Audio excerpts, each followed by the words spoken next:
The restoration has been a very exciting project for the Conservancy. Everyone knew that they were working on a really important project, and I think that that really shows in everybody's commitment to it. And so that's just been a very gratifying experience to be a part of.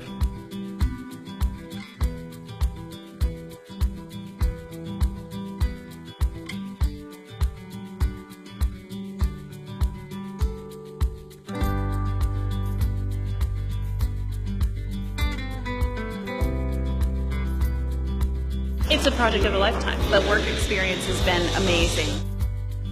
It's been an honor, not only for what it means for the city of Baltimore, but really for the United States. At the monument, there were 4 major areas on the exterior that we restored. There was the base, the column, and the statue, and then there was the cast iron fence that encircles it. Most of the work was about cleaning the stone, repointing it, and really kind of just repairing any damaged areas. It was surreal to be staring this gigantic statue in the face. For those of us who were lucky enough to get up to the top, the head is about 4 feet tall, and you're just kind of faced with this enormous presence. It was a neat experience to show people the statue like that.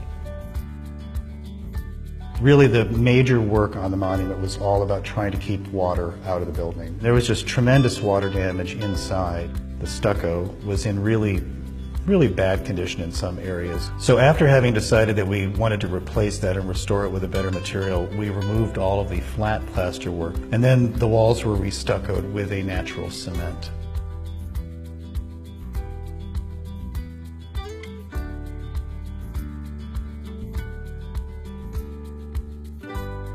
One thing that most visitors will not see at all is the amazing amount of electrical work that had to go on at the monument. On the interior, the lighting is really beautiful. It tried to mimic or enhance really just the natural light that comes from the skylights.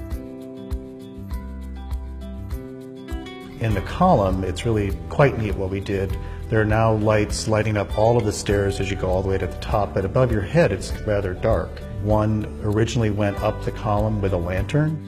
So the lighting kind of replicates that feeling. It makes this a really dramatic ascent to the top. The exterior lighting is a major investment. It is all new LED energy efficient lighting. When they're lit, the monument has this very wonderful presence on the plaza at night.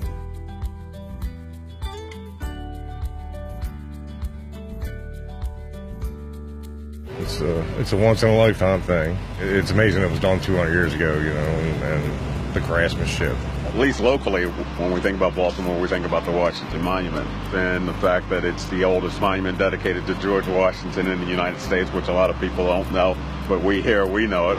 It's just been fantastic to be a part of it.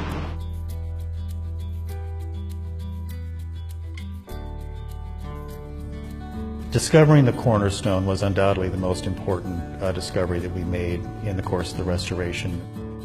The last thing that they put into the cornerstone was a copy of the Declaration of Independence, printed the day before they laid the cornerstone. To them, it was not only a monument to Washington, it was a monument honoring American national independence.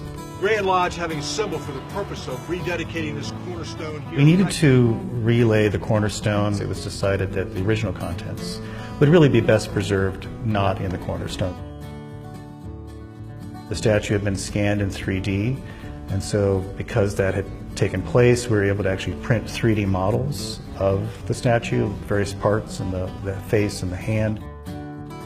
And then we left a note inside saying what these things were and that they'd been done in 2015 and how we'd done them using the latest advances in printing of our day, and that we included a likeness of Washington as there had been in the original cornerstone offering.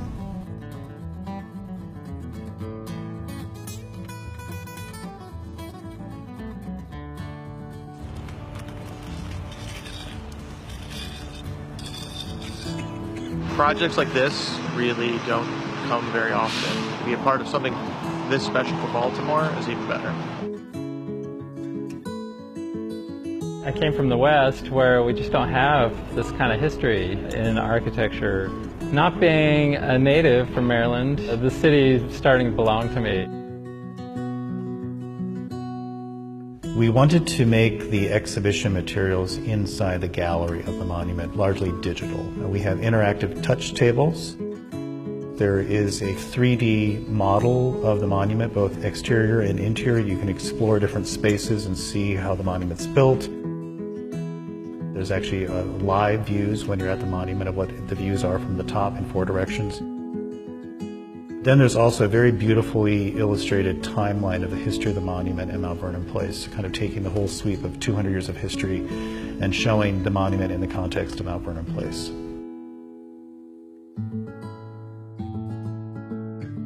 Collaborating with this whole team has been one of the best experiences in 24 years of working in construction.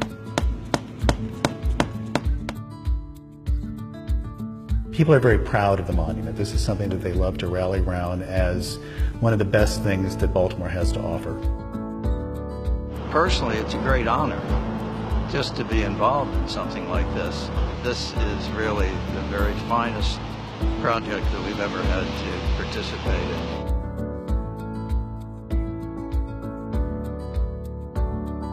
We hope that it becomes, once again, as it was for a good 150 years, really a must-see destination here in the city, and that if you live in Mount Vernon or if you work in Mount Vernon or you're visiting the city, that this is just something you want to walk by and see on a daily basis, or if you're a guest from out of town, that you come and look at it, because it really is a very special thing in the United States.